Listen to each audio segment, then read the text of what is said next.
Hello friends, my self Bharat Khandelwal और genetics chapter का part 3 में लेके आया हूँ।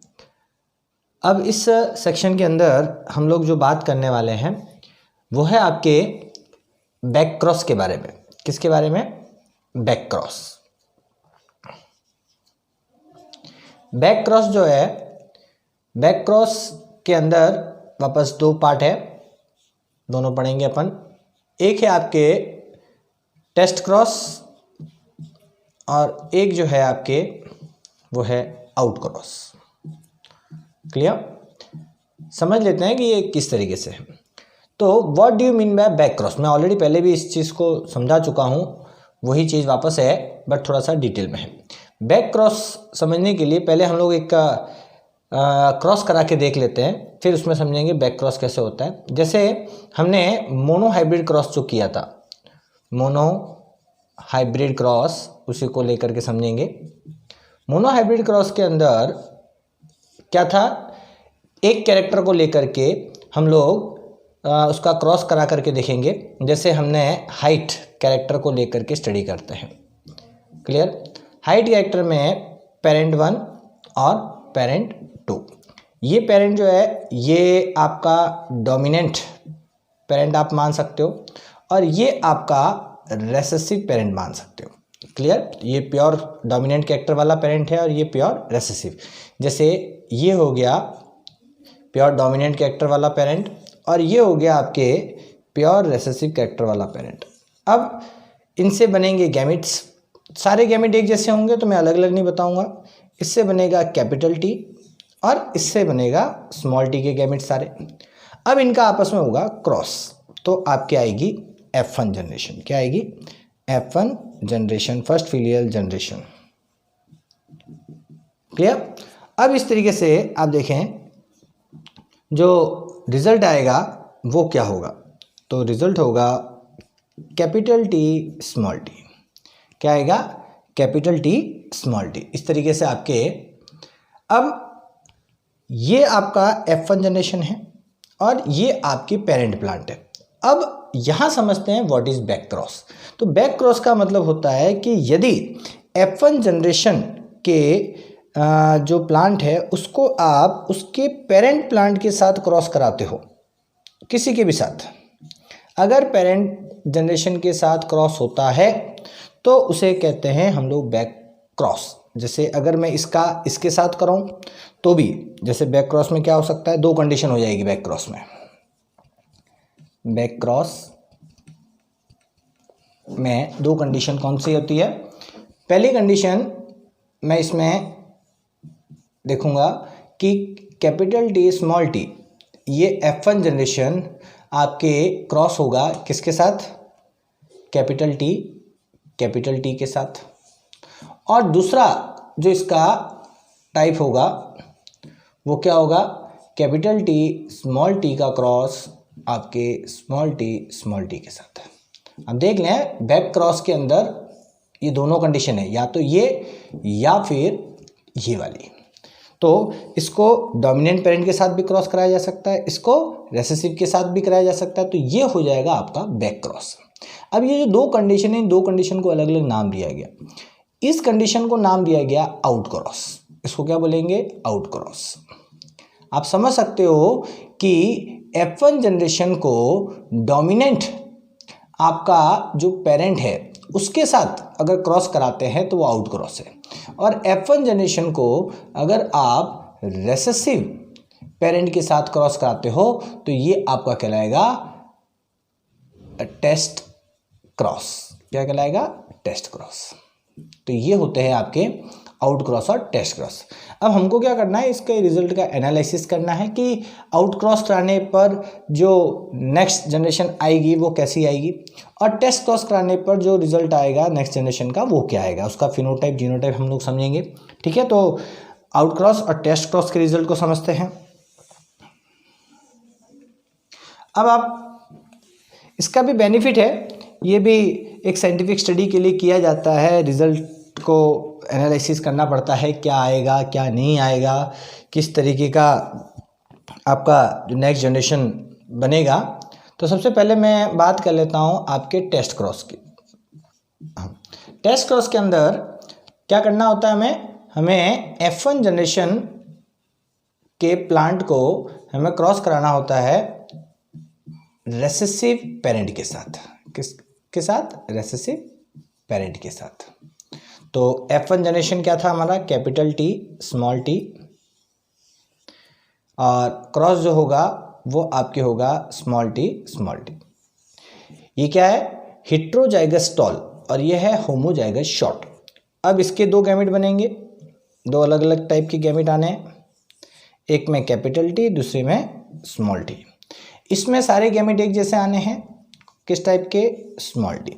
अब अगर मैं इसका नेक्स्ट जनरेशन चेक करूं तो या तो ये गैमेट इसके साथ इंटरेक्ट करता है तो कैपिटल टी स्मॉल टी, और या फिर ये कैरेक्टर इसके साथ इंटरेक्ट करता है और रिजल्ट आता है स्मॉल टी स्मॉल टी। इसका मतलब रिजल्ट कैसा है? ये है हेटेरोजाइगस टॉल, और ये है आपके होमोजाइगस शॉर्ट। Homozygous short. तो फिनोटाइप की बात हो जाए तो फिनोटाइप क्या हुआ? टॉल और शॉर्ट।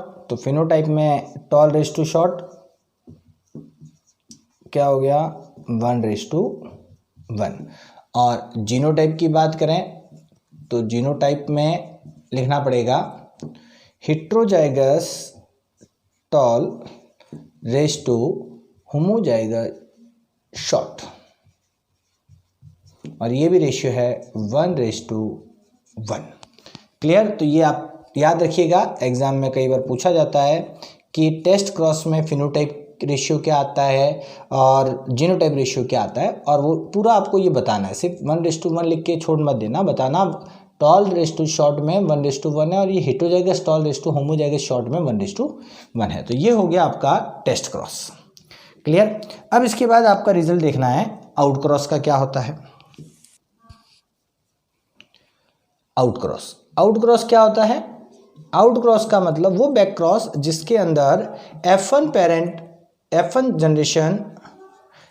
जनरेशन का क्रॉस किसके साथ होता है? वो आपके होता है डोमिनेंट पेरेंट के साथ। किसके साथ? Dominant parent. क्लियर? तो ये हो गया कैपिटल टी स्मॉल टी का क्रॉस डोमिनेंट पेरेंट में क्या था? Capital T capital T. अब आप देखें रिजल्ट क्या आएगा। इससे दो गैमेट बनेंगे, इसका एक ही गैमेट बनेगा। ये हो जाएगा आपके कैपिटल टी, ये हो जाएगा स्मॉल टी, ये आ जाएगा आपके सारे कैपिटल टी। क्रॉस करा के देख लें, ये इसके साथ कैपिटल टी का पेयर बना रहा है, और अगर इसके साथ क्रॉस होता है तो आपके बनता है कैपिटल टी स्मॉल टी। कहने में अगर फिनोटाइप की बात करूं, फिनोटाइप तो ये भी टॉल और ये भी टॉल, दोनों टॉल है। और इस तरीके से आपके ये रेशियो अगर आप निकालें तो रेशियो में ऑल आर सेम या ऑल आर 100% टॉल, आप ये लिखेंगे 100% टॉल। क्लियर? अब जीनोटाइप की अगर बात करें तो जीनोटाइप आपका बनेगा होमोजाइगस टॉल, और ये आ जाएगा हेटेरोजाइगस टॉल, इसको बोलेंगे हेटेरोजाइगस टॉल। और इस तरीके से रेशियो अगर आप इसका निकालते हैं तो वो आ जाता है 1:1। ठीक है? तो आउट क्रॉस और टेस्ट क्रॉस का क्या मीनिंग है वो मैंने आपको बता दिया। उसमें फिनोटाइप रेशियो क्या आता है वो मैंने आपको बता दिया। जीनोटाइप रेशियो क्या आता है वो बना दिया। फिनोटाइप इसके 100% एक जैसे हैं तो 100% टॉल लिख दोगे, 100% डोमिनेंट कैरेक्टर। और जीनोटाइप के अंदर आपके होमोजाइगस टॉल और हेटेरोजाइगस टॉल का रेशियो निकलेगा 1:1। क्लियर चीज़? तो इस तरीके से आपके ये हो गया आपका बैक क्रॉस के अंदर टेस्ट क्रॉस और आउट क्रॉस।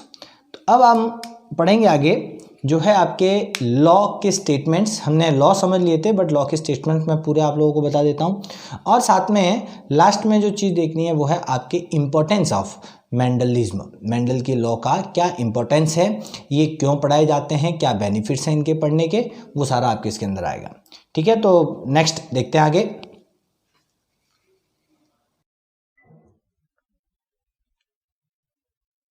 ओके, आगे बढ़ते हैं। मेंडल्स लॉ ऑफ हेरिडिटी और लॉज ऑफ इनहेरिटेंस। मेंडल के जो हेरिडिटी के लॉ थे या इनहेरिटेंस के जो लॉ थे, जिनको हम मेंडलिज्म भी बोलते हैं, वो आपके सामने है। So there are 3 laws. कौन कौन से 3 लॉ थे? पहला था लॉ ऑफ डोमिनेंस। कौन सा है? Law of dominance. दूसरा है लॉ ऑफ सेग्रीगेशन और law of purity of gamete. दूसरा लॉ कौन सा है? लॉ ऑफ सेग्रीगेशन और law of purity of gamete. और तीसरा लॉ जो है वो है लॉ ऑफ इंडिपेंडेंट असॉर्टमेंट। कौन सा है? Law of independent assortment. इस तरीके से ये तीनों लॉ मेंडल की हेरिडिटी के लॉ माने जाते हैं और यही 3 लॉ पूरी हेरिडिटी को एक्सप्लेन कर सकते हैं। यहाँ पर मैंने एक छोटे से नोट और डाल रखा है। मैंने आपको पहले ही बता दिया था कि फर्स्ट और सेकंड लॉ को हम मोनोहाइब्रिड क्रॉस से एक्सप्लेन कर सकते हैं। फर्स्ट और सेकंड लॉ को हम क्या कर सकते हैं? मोनोहाइब्रिड क्रॉस से एक्सप्लेन किया जा सकता है, लेकिन थर्ड लॉ को मोनोहाइब्रिड क्रॉस से एक्सप्लेन नहीं किया जा सकता। इसके लिए हमें इससे ऊपर एक आपके है डायहाइब्रिड क्रॉस, वो हमें करना पड़ता है इस थर्ड लॉ को एक्सप्लेन करने के लिए। इसलिए आपके थर्ड लॉ को एक्सप्लेन करने के लिए कौन सा लॉ चाहिए होता है? डायहाइब्रिड या फिर ट्राइहाइब्रिड, पॉलीहाइब्रिड, वो लेने पड़ेंगे। ठीक है, तो एक एक करके इन तीनों लॉ की स्टेटमेंट को समझते हैं। नाउ नेक्स्ट है law of dominance. Law of dominance जो है वो क्या कहता है? अकॉर्डिंग टू दिस लॉ, ये लॉ क्या कहता है? आउट ऑफ 2 कॉन्ट्रास्टिंग एलील और जीन, अगर किसी के अंदर 2 कॉन्ट्रास्टिंग एलील आ जाते हैं, 2 कॉन्ट्रास्टिंग जीन आ जाते हैं, जैसे बॉडी के अंदर एक टॉल हाइट का जीन और एक शॉर्ट हाइट का जीन है, तो only one expresses itself in an individual, मतलब किसी इंडिविजुअल में उन दोनों में से कोई एक ही एक्सप्रेस कर पाएगा, है ना। जब 2 पैटर्न आ जाते हैं, 2 फॉर्म आ जाते हैं, अल्टरनेट फॉर्म एक साथ एक बॉडी में आ जाए, तो उन दोनों में से एक फॉर्म ही अपने आप को एक्सप्रेस करता है। और एक्सप्रेस करने वाला फॉर्म क्या कहलाता है? The factor that express itself is called dominant. वही फैक्टर, वही आपका जो एलील है वो डोमिनेंट कहलाता है। जबकि दूसरा वाला क्या कहलाता है? It will called your recessive, उसे हम रेसेसिव कहेंगे।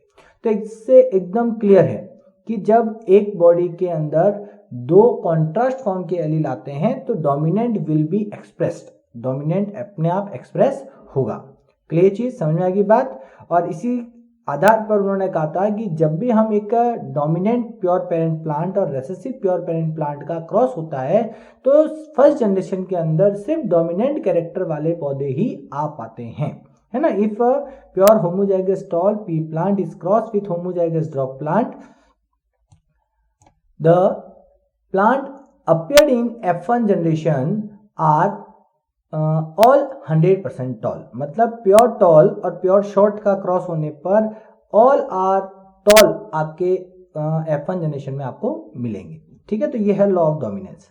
दूसरा लॉ, ठीक है, यहाँ पर मैंने इसी लॉ को समझाया है, आप देख लीजिए कि इस जगह पर क्या है आपके कैपिटल टी प्योर और ये आपका हो गया प्योर स्मॉल टी। और फिर आपके F1 जनरेशन के अंदर आपको जो मिल रहा है वो क्या मिल रहा है? कैपिटल टी स्मॉल टी मिल रहा है, हाइब्रिड टॉल। तो सारे के सारे पौधे एक जैसे आएंगे। F1 जनरेशन में सब पौधे आपके टॉल कैटेगरी के मिल जाएंगे।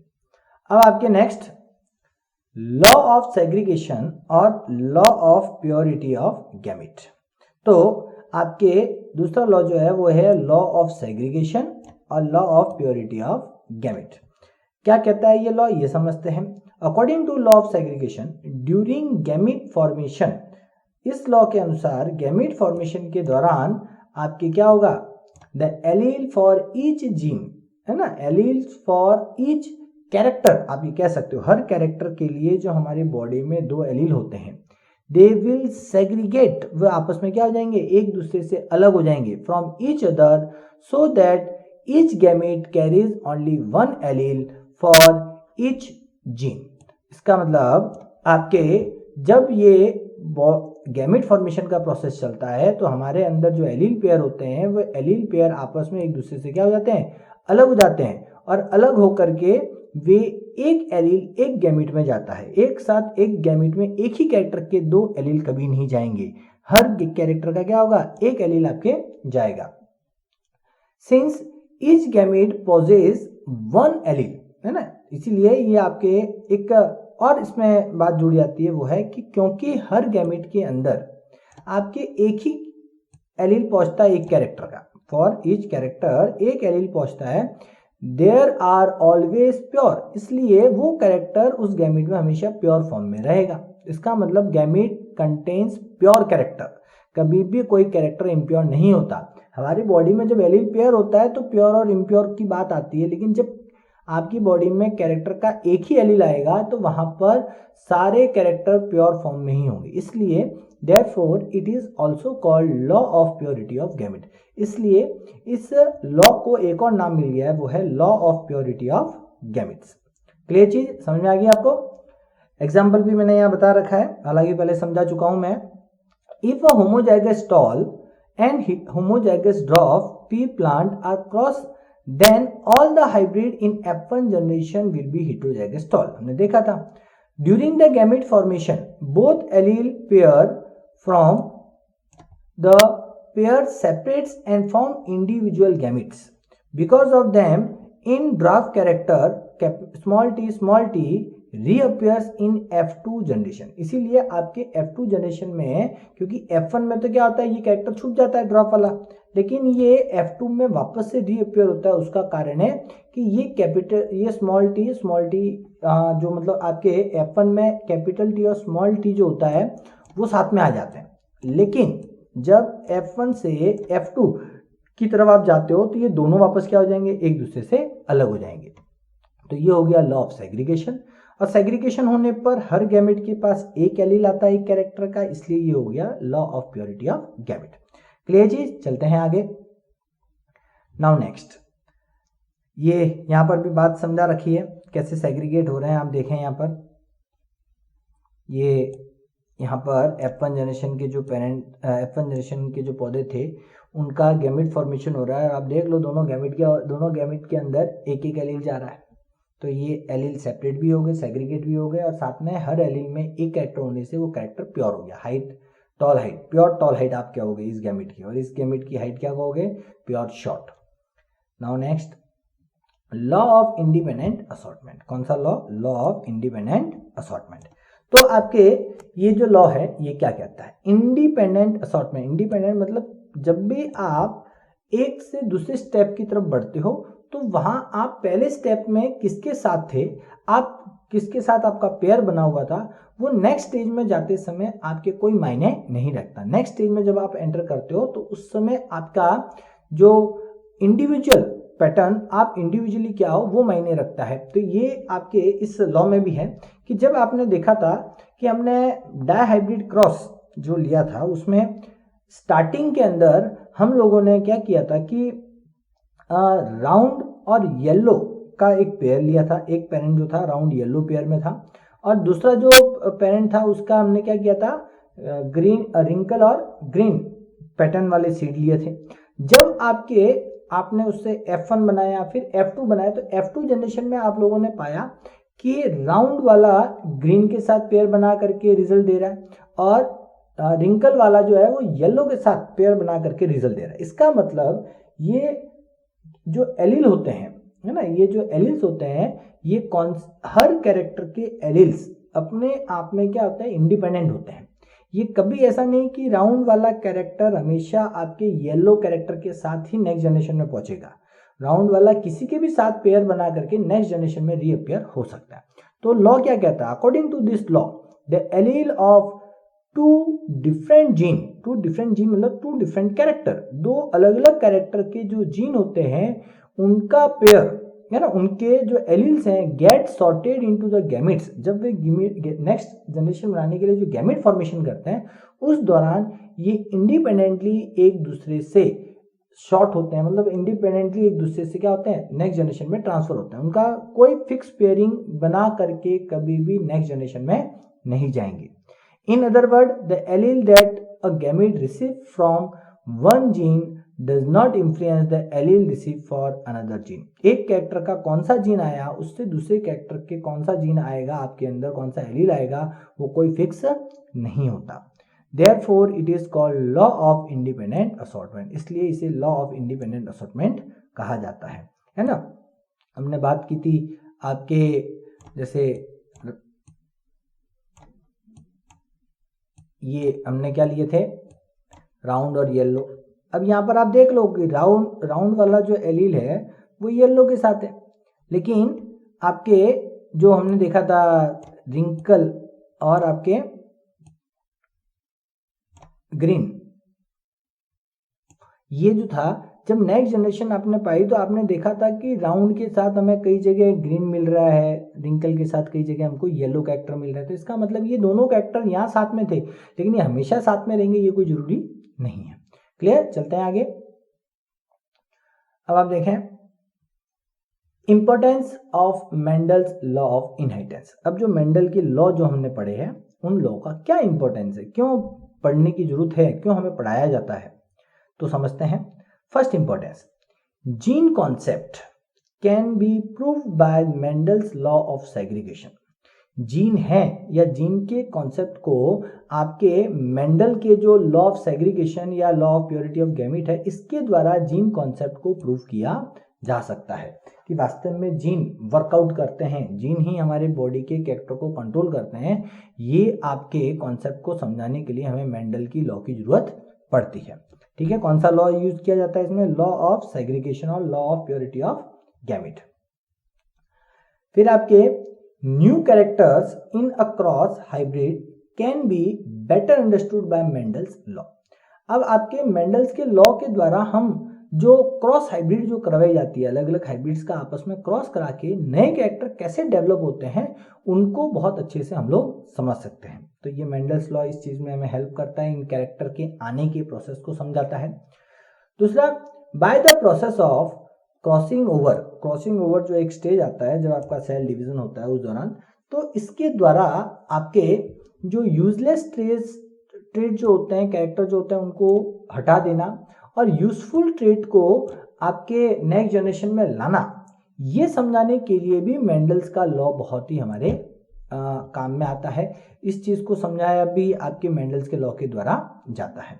क्लियर चीज. Now next, by the use of Mendel's law, Mendel's के लॉ के द्वारा the disease disinfectant and improve variety of plant can be developed and obtain. इन्हीं मेंडल का लॉ यूज करके कई साइंटिस्टों ने मतलब प्लांट्स की डिजीज डिसइंफेक्टेंट और इम्प्रूव वैरायटी को क्या किया, डेवलप कर पाए. अगर ये मेंडल्स के लॉ नहीं पता होते तो वो शायद जो प्लांट्स की जो अच्छी वैरायटी जो आज डेवलप हुई है ना, डिजीज रेजिस्टेंस वाली जो वैरायटी डेवलप हुई है, इम्प्रूव वैरायटी जो डेवलप हुई है, ये मेंडल्स के लॉ पर ही वो डेवलप कर पाए हैं. क्लियर. इसके बाद आपके एक इंपॉर्टेंट चीज है जो आप ध्यान रखें, the branch of science which deal with the development of human being is called eugenic. Mendel's के लॉ पर एक ब्रांच बनी है और वो ब्रांच जो है वो क्या करती है, ह्यूमन बीइंग की जो एक डेवलपमेंट है कि ये डेवलपमेंट कैसे हुआ है ना, ह्यूमन बीइंग के जो जेनेटिक कंपोजिशन में कैसे धीरे धीरे बदलाव आते आते जो नए कैरेक्टर हमारे अंदर डेवलप हुए, इस पूरी हिस्ट्री को समझने के लिए, पूरे डेवलपमेंट को समझने के लिए एक साइंस की ब्रांच बनी जो मेंडल्स लॉ पर आधारित है. उस ब्रांच का नाम क्या है, यूजेनिक. कई बार आपके ये क्वेश्चन बनता है तो ध्यान रखिएगा, name the branch which deal with the development of human being. ठीक है, तो वो है आपके यूजेनिक. और ये किस पर आधारित है, it based on Mendel's law of inheritance. Clear. तो ये आपके इस चैप्टर की सारी इंपॉर्टेंट चीजें हो गई. मैंने सारा आपको बता दिया कि किस तरीके से मेंडल ने अपने एक्सपेरिमेंट्स किए, उसने जो लॉ दिए और फिर इन लॉ का क्या इंपॉर्टेंस है वो भी हमने समझ लिया. आई होप मैंने जो एफर्ट लगाया है, मैंने जो कोशिश की आप लोगों को समझाने के लिए, वो आपको काफ़ी मदद करेगी इन चीज़ों को समझने के लिए.